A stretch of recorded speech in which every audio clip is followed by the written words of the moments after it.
Hello नमस्कार दोस्तों, आपका भानु जी एकेडमी में स्वागत है। आज मैं आपको घातांक तथा करणी के बारे में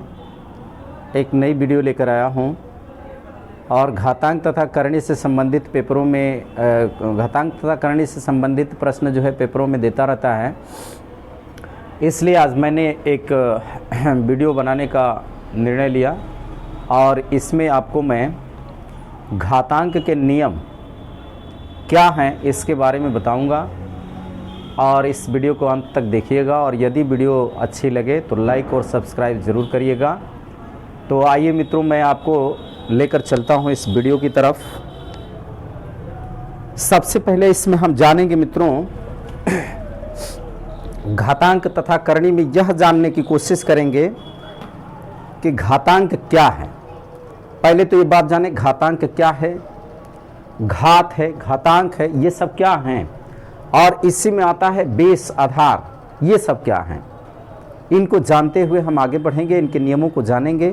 तो यहाँ पर हम पहले बात करते हैं घातांक क्या है। तो आते हैं मित्रों, एक पॉइंट समझें कि यदि किसी संख्या यानी a, कोई संख्या ले ली जाए a और इसी a वाली संख्या में हम a का ही मल्टीप्लाई यानी कि गुणा यदि हम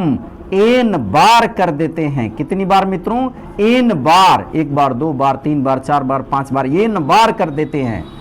नेचुरल नंबर है n, यानी कि n बार कर देते हैं, एक बार, दो बार, तीन बार, चार बार, पांच बार, जितनी बार कर देते हैं यहां पर। तो यह इस a दी गई संख्या में a हमारा आधार बनता है और n यहां पर घात बनता है, उसको इसी रूप में लिखा जाता है और लिखते हैं तो इसी को हम बोलते हैं a का nवां घात, यानी कि यह a का nवां घात है, यानी यही इसका n जो है वह घातांक बनता है। तो मित्रों यही इसका n जो है घातांक बनता है, यानी दी गई संख्या में हम उसी संख्या में n बार गुणा कर दें, जहां पर n एक अनलिमिटेड संख्या है, 1 2 3 4 5 कुछ भी लिख सकते हैं, आगे तक ऐसे भी। तो इस आधार पर हम देखें कि यह n जो हमारा मिला है यही घातांक है, जिसको हम पावर, एक्सपोनेंट या इंडेक्स कह सकते हैं। पावर कह सकते हैं, एक्सपोनेंट कह सकते हैं, इंडेक्स कह सकते हैं। और ये जो a यहां पर बना हुआ है मित्रों, ये हमारा बेस है, यही हमारा बेस यानी कि यह हमारा आधार है, यह हमारा आधार है और उस आधार के ऊपर यह घातांक बना हुआ है, बेस बना हुआ है। यह घातांक हमेशा आधार के दाहिने तरफ कोने में ऊपर पड़ा हुआ होता है और इस आधार के इधर बाएं तरफ में इसका चिन्ह प्लस या माइनस अथवा और इसके बाद यहां पर अंक बना होता है, जिसको हम इंग्लिश में डिजिट भी कहते हैं। अंक यहां पे दिया गया रहता है मित्रों। तो इस आधार पर आप समझ चुके होंगे घातांक क्या है, आधार क्या है, उस आधार का चिन्ह क्या है, उस आधार का अंक क्या है, उसको कहां खोजेंगे, ये सारी बातें इसी में आपको कंप्लीट रूप में मिल गई होंगी। तो निश्चित रूप से आपको यह फायदेमंद साबित होने वाला है। अब चलते हैं मित्रों आपके घातांक के जो सामान्य नियम हैं इनको हम जाने। घातांक के सामान्य नियम यानी कि लॉ ऑफ इंडिसेस। तो इसमें हम पहला नियम ये जाने कि यदि कोई आधार है,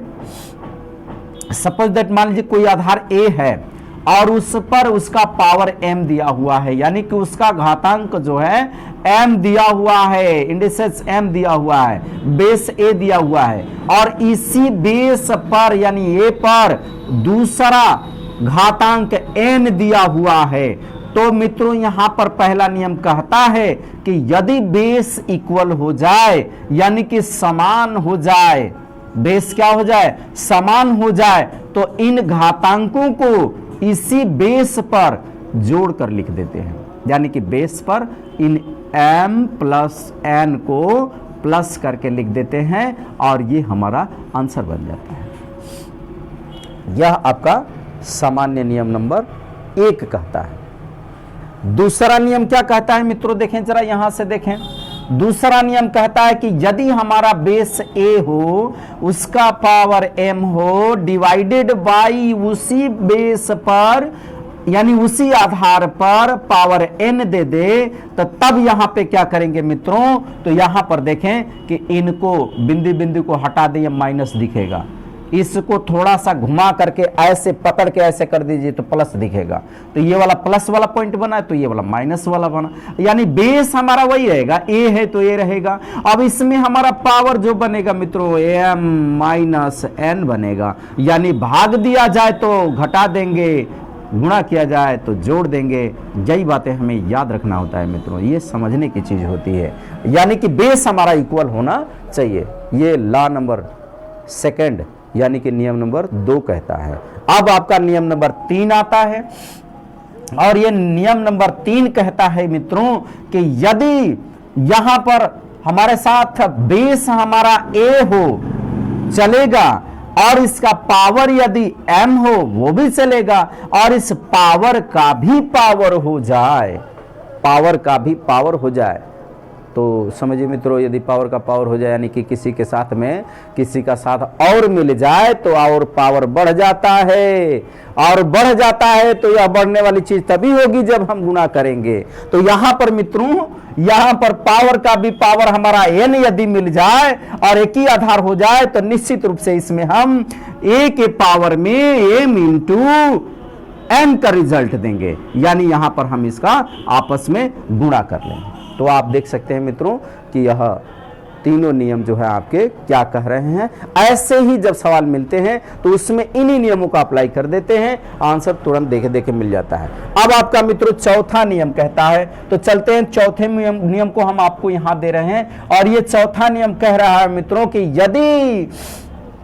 आधार अलग अलग हो जाएं, जैसे कि आधार A और B हो जाएं, और इनका दोनों का सम्मिलित पावर n हो जाए, तो मित्रों जब इनको हम अलग करेंगे तो इन दोनों को वह पावर देते हुए चलेंगे, और बीच में दोनों के बीच में मल्टीप्लाई छिपा हुआ है, यानी यहां पर गुणा है, तो इन दोनों को जब अलग करते चलेंगे मित्रों तो A को भी n पावर दे देंगे, उस पीरियड में B को भी n पावर दे देंगे, यानी इनको अलग अलग बांट लेंगे और वही सेम पावर दे देंगे। और यदि कहीं ऐसे पावर दे देता है तो ऐसे बन करके हल कर लेंगे, या लेफ्ट साइड देता है तो राइट साइड बना लेंगे, राइट साइड देता है तो लेफ्ट साइड बना लेंगे। यही बात आपको प्रश्न में समझने की होगी जरूरत जब आपसे क्वेश्चन पूछेगा। तो मित्रों आपका ये चौथा नंबर रहा। पांचवा नंबर कहता है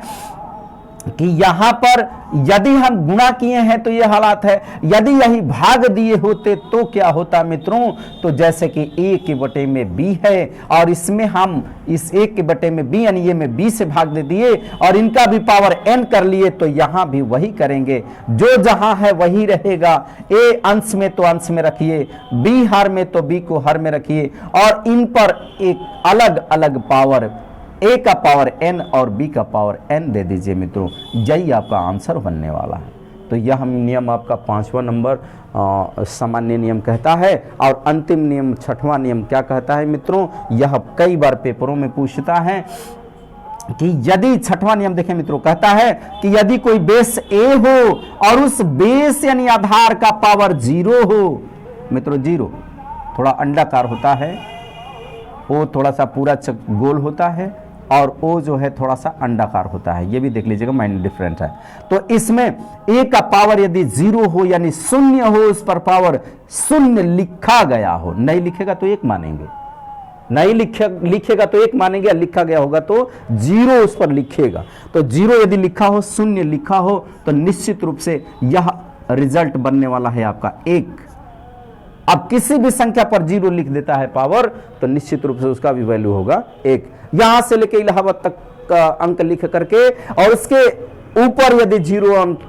अंश दे देता है, 0 0 0 पावर दे देता है, तो निश्चित रूप से वह भी 1 ही हो जाएगा। यानी यहां पे आपका भ्रम नहीं उत्पन्न करना। जैसे मान लीजिए 5 दे के 0 दे दे तो बराबर इसकी वैल्यू 1 ही होगी, और यदि मान लीजिए कि 5535 दे दे तब भी इस पर 0 पावर करके तब भी ये 1 ही होगा। माने यदि कितना भी लिख करके उस पर 0 पावर दे दे तो उसकी वैल्यू क्या हो जाएगी, 1 हो जाएगी। तो निश्चित रूप से मित्रों यह बात समझ में आ गई होगी आपको कि नियम नंबर 1 घातांक का नियम नंबर 1 कहता है कि a का यदि बेस बराबर हो, उसके घात m n हो तो दोनों को जोड़ दीजिए, यदि गुणा करना हो तो जोड़ दीजिए, भाग देना हो तो घटा दीजिए, और यदि पावर का भी पावर दिया हो तो उसमें गुणा कर दीजिए, और यदि दोनों अलग अलग उनका पावर एक ही समान दिया हो तो दोनों को अलग करके बांट दीजिए, भाग देना हो तो उस पर भी वही कर दीजिए, अलग करके बांट दीजिए, और यदि किसी आधार पर 0 पावर दिया है तो उसकी वैल्यू 1 दे दीजिए। अब एक क्वेश्चन आपको इस पर देते हैं और उसमें कैसे हम इस नियम को अप्लाई करेंगे, कैसे लागू करेंगे, यह बात बता दे रहे हैं, और इसी नियम का आप पालन करते रहेंगे तो घातांक के संबंधित प्रश्न भी आपके आसान हो जाएंगे। बाकी भी वीडियो आपको देता रहूंगा, बस आप मेरा साथ दीजिए, लाइक और सब्सक्राइब करते रहिए। और यहाँ से देखें मित्रों, जैसे कि मैं एक आपको क्वेश्चन दे रहा हूँ, मान लीजिए 81 लिखा हुआ है और इसका पावर 3/4 लिख दिया है, 3/4 लिख दिया है। तो यहाँ पर 81 दिया है, इसका हम कोशिश करें कि खंड करें, और खंड करके किस संख्या का पाते हैं तो मिलेगा मित्रों, यहाँ पर देंगे कि 3 का पावर यदि आप 4 कर दें और उसका पावर कितना है 3/4 कर दें तो निश्चित रूप से 3 का पावर 4 यानी कि 81 की ही बात कर रहे हैं। नदिया एक घाट बहुतेरे, बोलने का तरीका अलग अलग है मित्रों। देखें ये 81 दिया हुआ है ना, और इसका हम खंड करेंगे, 3 से डिविजिबल है 27 टाइम, और फिर पुनः 3 से डिविजिबल है कितने टाइम 9 टाइम, फिर 3 से डिविजिबल है 3 टाइम, और उसके बाद 3 से डिविजिबल है 1 टाइम। तो ये 3 कितनी बार डिविजिबल है, तो यहाँ पर 3 का पावर कितना हुआ 4 हुआ, 3 4 बार मिला, इसमें खंडन करें तो खंडन किए तो 4 बार मिला, तो इसका 3 का पावर 4 करके बोलें या चाहे 81 बोलें, बातें कही हुई, 81 हुई। तो अब आ जाते हैं मित्रों, यहां पर आप ध्यान देंगे कि पावर का भी पावर हो अप्लाई करिए इसमें, यानी कि रूल नंबर आपका यहां पर देखेंगे मित्रों 3 अप्लाई हो रहा है। अर्थात तो उसमें दिया गया था कि a का पावर यदि m का भी पावर n दिया गया हो तब क्या करेंगे, तो a का पावर m इंटू n करेंगे। सेम उसी आधार पर यदि हम चलें यहां पर तो 3 का पावर 4 के मल्टीप्लाई 3/4 करेंगे तो 4 से 4 कैंसिल, इक्वल मिलेगा आपको मित्रों 3 का पावर 3 हो गया बराबर 3 बार करेंगे तो यानी कि 3 गुणे 3, तो देखें मित्रों 3 3 का 9 3 27 यानी कि 27 आपको आंसर मिलने वाला है। तो इस प्रकार मित्रों कैसे हम अप्लाई करेंगे इसको, यह बात आपको समझ में आ गई होगी। तो अंत समय तक वीडियो देखने के लिए धन्यवाद। अगली वीडियो में अगली बार लेकर प्रस्तुत होऊंगा, तब तक के लिए नमस्कार, धन्यवाद।